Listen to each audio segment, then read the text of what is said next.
పోటీకి వచ్చినట్టు మాట్లాడుతూ ఉన్నారు. ఏ విషయం కూడా అన్ని అవాస్తవాలని ప్రచారం చేస్తూ బురద జల్లుతూ ఇది ఇప్పటికే మా సంబంధించినటువంటి లీడర్లు అందరూ కూడా ల్యాండ్ టైటిల్ యాక్ట్ గురించి సవివరంగా చెప్పారు. దాన్ని జగన్మోహన్ రెడ్డి గారి గ్రాబింగ్ యాక్ట్ అని చెప్పని మాట్లాడతారు. దిగజారిపోయి మాట్లాడటం కాదా? తప్పుదో పట్టించడం కాదా? ప్రజలకి భయభ్రాంతులకు గురి చేసి అందులోంచి లబ్ధి పొందాలి అని చెప్పనే ప్రయత్నము 100% కనబడతా ఉంది. ఎందుకనంటున్నామంటే జగన్మోహన్ రెడ్డి గారు హైదరాబాద్ ఇంట్లో ఈ ఆంధ్రప్రదేశ్ లో సంబంధించినటువంటి పత్రాలన్నీ ఆస్తి పత్రాలన్నీ లాక్కుని హైదరాబాద్ ఇంట్లో పెట్టుకుంటారంట. ఎంతకన్నా దౌర్భాగ్యమైనటువంటి ఆరోపణ ఉంటుందా? తీసుకొచ్చిందే కేంద్ర ప్రభుత్వం, అడగాల్సిందే కేంద్ర ప్రభుత్వాన్ని.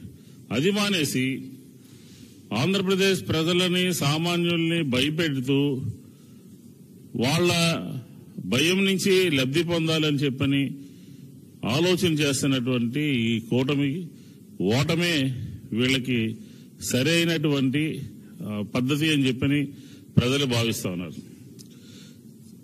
ఆడబిడ్డల గురించి మాట్లాడతారు పదే పదే. ఆడబిడ్డల కంటే వీళ్ళు వస్తే భద్రత వస్తుందంట. ఆడబిడ్డల భద్రత కోసం ఆంధ్రప్రదేశ్ ప్రభుత్వము, జగన్మోహన్ రెడ్డి గారి ప్రభుత్వము అనేక రకాలైనటువంటి కార్యక్రమాలని రూపొందించింది. మహిళా సాధికారత భారతదేశంలో ఎక్కడ ఉన్నది అని అంటే అది ఆంధ్రప్రదేశ్ లో జగన్మోహన్ రెడ్డి గారి ప్రభుత్వంలో ఉన్నది అని చెప్పి భారతదేశం అంతా చెప్తుంది. దిశ యాప్ను తీసుకొచ్చాం, సంస్కరణలు తీసుకొచ్చాం. ఎక్కడ ఎటువంటి సంఘటన జరగకుండా అనేక రకాలైనటువంటి చర్యలు తీసుకున్నారు గౌరవ ముఖ్యమంత్రి గారు. దిశ యాప్తో పాటు ఆసరా, మా ప్రభుత్వ మహిళా సాధికారత సంబంధించిన ఒక ప్రధానమైనటువంటి కార్యక్రమం ఆసరా. జగన్మోహన్ రెడ్డి గారు ఫలానా తేదీకి మేము అన్ని బకాయిలు పూర్తి చేస్తామని చెప్పింది. 26,000 కోట్ల రూపాయలు 5 సంవత్సరాల్లో 4 సంవత్సరాల్లో అందరి అకౌంట్లో వేసినటువంటి ప్రభుత్వం జగన్మోహన్ రెడ్డి గారి ప్రభుత్వం. అమ్మఒడి కార్యక్రమం, అమ్మఒడి కూడా లక్షల మందికి పిల్లలకి తల్లులకి మేలు చేకూర్చినటువంటి కార్యక్రమం. చేయూత గాని, ఈబీసీ నేస్తం గాని, మహిళల గురించి మాట్లాడేటటువంటి నైతిక హక్కు గాని, అర్హత గాని తెలుగుదేశానికి కానీ, జనసేనకు కానీ, చంద్రబాబుకు కానీ, లేకపోతే పవన్ కళ్యాణ్ కానీ లేదని చెప్తాను. ఎందుకంటున్నామంటే ప్రతిదీ కూడా రెచ్చగొట్టడము, ప్రజాభిమానాన్ని తప్పుదోవ పట్టించడము చేస్తున్నటువంటి పరిస్థితి ఈరోజు మనం చూస్తా ఉన్నాం. ఏ స్థాయికి పడిపోయిందంటే వీళ్ళ నైతికత. ఆంధ్రప్రదేశ్ లో 23 లక్షల మంది యువకులు గంజాయి బారిన పడ్డారు అని చెప్తారు. ఇంతకన్నా అసత్యం, ఇంతకన్నా పెద్ద అబద్దం ఏమైనా ఉందా? ఇక్కడ ఎక్కడికక్కడ ఆంధ్రప్రదేశ్ లో ఉక్కుపాదం మోపుతూ గంజాయిని ఎక్కడా కూడా ఆంధ్రప్రదేశ్ లో కనిపించకుండా చేస్తున్నటువంటి ప్రభుత్వం మాది, జగన్మోహన్ రెడ్డి గారిది. లెక్కలు చెప్తున్నారు, గణాంకాలు చెప్తున్నారు. వీళ్ళ దగ్గర ఉన్నట్టు 23 లక్షల మంది గంజాయి తాగేసేసి గంజాయికి అలవాటు పడిపోయి యువతంతా నిర్వీర్యమైపోయింది, యువతంతా ఆవిరైపోతుందని చెప్పని ముసలి కన్నీరు కారుస్తున్నారు యువత పట్ల. మీరు యువతని మోసం చేసినటువంటి వాళ్ళు, బాబు వస్తే జాబ్ వస్తుందని మోసం చేసి వాళ్ళకి నిరుద్యోగ భృతి ఇవ్వకుండా తప్పుదారు పట్టించి నిర్వీర్యం చేసి యువతకి విద్యార్థి చదువుకునేటటువంటి అవకాశాలని ఏ మాత్రం కూడా మెరుగుపరచకుండా వాళ్ళని నిర్లక్ష్యం చేసింది 5 సంవత్సరాల్లో మీరు కాదా అని చెప్పని అడుగుతా ఉన్నాం. అలాంటిది ఈరోజు యువత గురించి మాట్లాడటం చాలా హాస్యాస్పదంగా ఉంది. ఇలాగా డ్యామేజ్ చేస్తా ఉన్నారు ఈ ఆంధ్రప్రదేశ్ యొక్క ఇమేజ్ని. అన్ని రాష్ట్రాలు కూడా ఆంధ్రప్రదేశ్ వైపు చూస్తూ ఉన్నాయి. పరిపాలన, సుపరిపాలన ఏ విధంగా జరుగుతూ ఉంది, లేకపోతే సచివాలయ వ్యవస్థ ఎలా ఉంది, వాలంటీర్ వ్యవస్థ ఎలా ఉంది, మేము తీసుకొచ్చినటువంటి సంక్షేమ కార్యక్రమాలు ఏ విధంగా ఆంధ్రప్రదేశ్ లో అమలు జరుగుతుంది, అమలు చేస్తున్నారు అని ఆంధ్రప్రదేశ్ వైపు అన్ని రాష్ట్రాలు, భారతదేశంలో ఉన్నటువంటి అన్ని రాష్ట్రాలు ఆంధ్రప్రదేశ్ వైపు చూస్తా ఉంటే దీనికి సంబంధించినటువంటి వీళ్ళిద్దరూ కూడా ఆ ఇమేజ్ ని డ్యామేజ్ చేసేటటువంటి పరిస్థితి ఉంది. చంద్రబాబు నాయుడు గారు కూడా నిన్న గుంటూరులోనే ఎక్కడో మాట్లాడుతూ, ప్రజలను ఉద్దేశించి మాట్లాడుతూ ప్రజల్ని కించపరిచే విధంగా మీకు రోషం ఉందా అని, లేకపోతే మీకు కోపం ఉందా అని, అలాగే వాళ్ళు ఇచ్చేటటువంటి డబ్బులు తీసుకుని వాళ్ళకి ఓట్లేస్తారా అని చెప్పని మీకు సిగ్గుందా అని చెప్పని ఇట్లాగా ఎంతటి దిగజారిపోయి మాట్లాడుతున్నారంటే మీరు బయటకు వస్తారా రారా, నన్ను సమర్థిస్తారా లేదా అని అడుగుతున్నారు. అంటే ప్రజలు నీ పట్ల సుముఖంగా లేరు, విముఖంగా ఉన్నారు అని చెప్పి ఆయనకు అర్థమైపోయింది. ఆయనకు అర్థమైపోయి ఓటమి గ్రహించి ఇలా ఇప్పుడే కాదు, కార్పొరేషన్ నగరపాలక సంస్థ ఎన్నికల్లో కూడా ఇక్కడే అమరావతిని వైఎస్ఆర్ కాంగ్రెస్ పార్టీ తీసేసింది. మీకు సిగ్గుందా, మీకు లజ్జ ఉందా, మీకు ఇదుందా అదుందా, మీరు ఓటేరా మాకు ఓటేరా అంటే గుంటూరు నగరపాలక సంస్థ కానీ విజయవాడ నగరపాలక సంస్థ కానీ రెండు కూడా వైఎస్ఆర్ కాంగ్రెస్ పార్టీకి బ్రహ్మాండమైనటువంటి మెజార్టీతో ప్రజలందరూ కూడా గెలిపించారు. అయినా కానీ బుద్ధి రాకుండా మళ్ళీ గుంటూరు వచ్చి అమరావతి పక్కన ఉంది, అమరావతి చూసి మీరు ఓటేరా అని చెప్పని రకరకాలుగా మాట్లాడుతున్నటువంటి పరిస్థితి ఉంది. బయటకు వస్తారా రారా అని చెప్పని.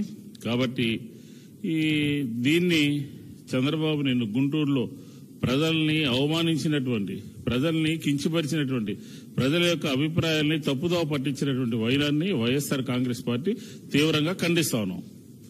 ఇలా ఉంటే వాళ్ళిద్దరి పరిస్థితి ఇలాగుంటే చోటామోటా నాయకులు పత్తిపాటి పుల్లారావు గాని, అలా విజయవాడలో ఒక 2-3 నాయకులు గాని ఎన్నికల ప్రచారాన్ని నిషేధించాలంట. జగన్మోహన్ రెడ్డి గారు ఎన్నికల ప్రచారాన్ని బ్యాన్ చేయాల్సింది, ఆంక్షలు విధించాల్సింది, మాట్లాడేటటువంటి తీరుని తప్పుపట్టి కేసులు రిజిస్టర్ చేయాల్సింది మీ మీద. మీ అధినాయకులు పవన్ కళ్యాణ్, చంద్రబాబు సభల మీద ఆంక్షలు పెట్టాలి, మాట్లాడినటువంటి మాటల మీద కేసులు రిజిస్టర్ చేయాలి. ఇప్పటికే మేము ఎన్నికల కమిషన్ కి కంప్లైంట్ ఇచ్చాము. కొద్ది రోజుల్లో మేము ఆశించినటువంటి చర్యలు వస్తాయని చెప్పని అనుకుంటా ఉన్నాం. అలాగే దీంతోపాటు విజయవాడ కొంతమంది ఈ కూటమి పేరు చెప్పి చోటామోటా నాయకులందరూ కూడా జగన్మోహన్ రెడ్డి గారిని విమర్శించేటటువంటి పరిస్థితి రోజు పెట్టుకున్నారు. అసభ్య పదజాలంతో, అబద్దపు లెక్కలతో, అబద్దపు ప్రచారంతో ఏదో తెలుగుదేశం గెలిచిపోతున్న కార్యక్రమంలో వీళ్ళందరూ కూడా నిమగ్నమయ్యి తప్పుదోవ పట్టించి అబద్దాలు చెప్పి గోబెల్స్ ప్రచారం చేస్తున్నారు. దీన్ని మేము తీవ్రంగా ఖండిస్తా ఉన్నాం. ఈ ఇద్దరు మాట్లాడినటువంటి మాటలు సరైనటువంటిది కాదు. అలాగే చంద్రబాబు నాయుడు గారు ప్రజల్ని కించపరిచే విధంగా, ప్రజల్ని రెచ్చగొట్టే విధంగా, ప్రజలకి సిగ్గుందా లేదా, కోపం ఉందా లేదా, లేకపోతే మీకు పౌరుషం ఉందా లేదా అని మాకు ఓటు వేస్తారా, వాళ్ళ దగ్గర డబ్బులు తీసుకుని వాళ్ళకు ఓటు వేస్తారా అని చెప్పని మాట్లాడినటువంటి వైనాన్ని ఈసీకి కూడా కంప్లైంట్ చేస్తాము. అలాగే చంద్రబాబు నాయుడు గారు చర్యల్ని తప్పుపడుతూ వైఎస్ఆర్ కాంగ్రెస్ పార్టీ తీవ్రంగా ఖండిస్తాము.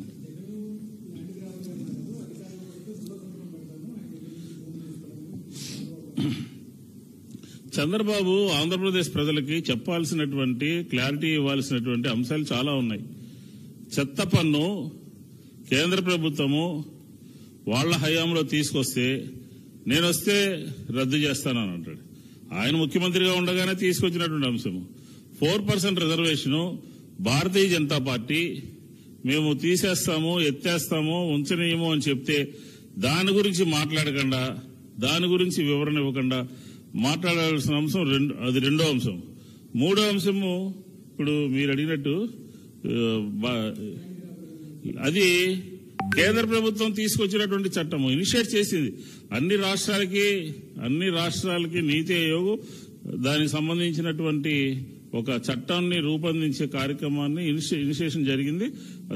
దాని మీద క్లారిటీ గౌరవ ముఖ్యమంత్రి గారు ఇచ్చారు, రెవెన్యూ మినిస్టర్ గారు ఇచ్చారు, ఎస్ఆర్కే గారు ఇచ్చారు, అందరూ కూడా ఇచ్చారు. నువ్వు అడగాల్సింది కేంద్ర ప్రభుత్వాన్ని.